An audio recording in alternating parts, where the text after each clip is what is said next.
नमस्ते साथीहरु सबैजनालाई अनि मलाई माया गर्नुहुने मेरो सम्पूर्ण युट्युब परिवारलाई धेरै धेरै माया भन्दै आज पनि फेरि नयाँ ब्लगको सुरुवाततिर आइसकेको छु साथीहरु।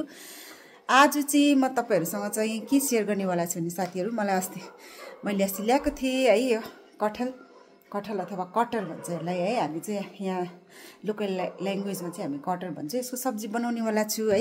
एकदम मिठो बनाएर चाहिँ तपाईहरुलाई शेयर गर्नेवाला छु र आउनुस् ढिलो नगरिकन म सुरु गर्नेछु है। र साथीहरु मैले यहाँनिर कटर चाहिँ लिइसकेको छु नाङ्लोमा है। यो नाङ्लो चाहिँ मेरो सधैँ सब्जी काट्ने नाङ्लो हो है। त्यही भएर कालो कालो पनि छ। यो माथि म चाहिँ पेपर ओछ्याउँदैछु किनभने चाहिँ कटरको चाहिँ चोप पुरा लाग्छ है। त्यही भएर हामीले केही न केही माथि प्लास्टिक अथवा यसरी पेपर माथि राखेर गर्यौं भने चाहिँ चोप लतपतिँदैन है, जताततै हुँदैन। र कटर काट्दा चाहिँ अगाडि हामीले यसरी हातमा तेल लाउनु पर्ने हुन्छ र हामीले काट्ने छुरीमा पनि तेल लगाएर राख्नुपर्छ है। अनि अर्को कुरा चाहिँ साथीहरु, यसरी चोप नलाग्नुको लागि चाहिँ यो मेथड अपनाउनु होला है। र मैले यसरी चाहिँ मजाले कटरको बोक्रालाई छिल्दैछु है। तपाईहरुले पनि कटरको बोक्रा छिल्दाखेरि चाहिँ यसको हार्ड पार्ट चाहिँ सबै निकाल्नुपर्छ, नभए चाहिँ सब्जी चाहिँ भरे टरो टरो तितो तितो टाइपको हुन्छ है। मजाले यसरी यसको बोक्रालाई चाहिँ मजाले लोभ नगरिकन छिलेर निकाल्नु होला है। ल हेर्नुस् त साथीहरु, मैले यो कटरलाई चाहिँ काटिसके है। अब म यसलाई लामो लामो पिस गरेर पहिला चिरा लाउने छु है। कसैले चाहिँ यसलाई भित्रको यो कोर पार्टलाई चाहिँ निकाल्नुहुन्छ है। तर म चाहिँ सधैँ पनि यसलाई पकाउँछु, यसलाई केही फरक पर्दैन मेरो लागि चाहिँ है। मिठै हुन्छ, त्यस्तो नमिठो हुँदैन है। तर कसैले चाहिँ निकाल्नुहुन्छ। र बेला म सानो सानो पिस गर्दै बोलमा पानीमा भिजाउँछु, किनभने पानीमा भिजाएन भने चाहिँ छिट्टो कालो हुन्छ नि त, कालो परेको हुन्छ। पानीमा भिजायो भने चाहिँ छिट्टो कालो हुँदैन। र यसलाई म सबै पिस गरेर पहिला निकाल्छु है। पिस गरिसकेपछि म चाहिँ यसलाई यही कटरसँग चाहिँ 2-4 वटा आलु पनि उसिन्छु है। किनभने त्यो आलु चाहिँ ग्रेभीमा मिठो हुन्छ। आज चाहिँ म ग्रेभीवाला कटर बनाउन जान्दैछु। त्यही भएर चाहिँ म आलु उसिनेर यसमै म्यास गरेर हाल्नेवाला छु, त्यही ग्रेभी राम्रो हुन्छ है। ल साथीहरु, तपाईहरुको हातमा हल्का हल्का चोप लागेको छ भने चाहिँ यसरी छुरीले निकाल्न सक्नुहुनेछ है, सफा हुन्छ। र मैले अघि काटेको कटरको यो पिसलाई चाहिँ म र आलुलाई चाहिँ यो कुकरमा हाल्दैछु। कुकरमा चाहिँ तपाईहरुले अलिकति तेल हाल्नुपर्छ, किनभने कोही बेला सबै चोप लाग्छ है। कुकरमा तेल लगाएको छ भने चाहिँ कुकरमा पनि चोप लाग्दैन।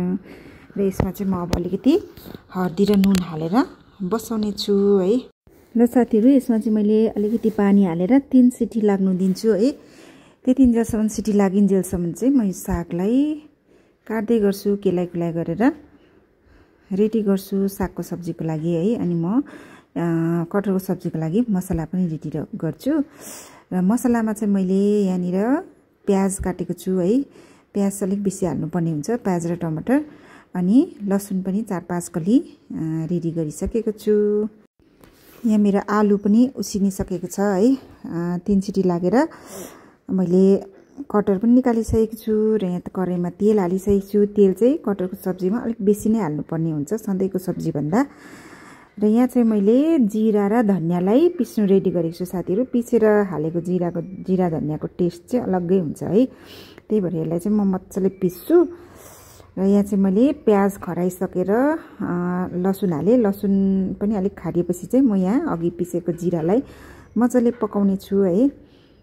किनभने चाहिँ पाकेको चाहिँ जिराको सेन्ट मिठो हुन्छ है। अब म यहाँ अलिकति हल्दी, गरम मसला है अनि नुन पनि हालेर यसलाई मज्जाले पकाउँछु है। ल साथीहरु, मेरो मसला चाहिँ पाकिसकेको छ। यसमा अलिकति पानी हालेर म अझै यसलाई मज्जाले ग्रेभी निकाल्ने छु मसलाको है। र अझै अलिक मज्जाले पाकेपछि चाहिँ मैले यहाँनिर कटरको चानालाई हाल्नुपर्ने हुन्छ है। हालेर चाहिँ मज्जाले यसलाई यो मसलामा पकाउँछु, ताकि यो मसला चाहिँ यो कटरको चानाको भित्र पसोस् है। एकदम मज्जाले चलाएर छोपेर म एकदम राम्रोसँगले यसलाई पाक्नु दिन्छु है। ल हेर्नुस् है, कति टेस्टी देख्दैछ अहिले नै। पाकेपछि त झन् कति मिठो होला है साथीहरु। यहाँ चाहिँ मेरो साग 2 पनि रेडी गरिसकेको छु। यसलाई पनि म पर्लाङ पकाइहाल्छु है।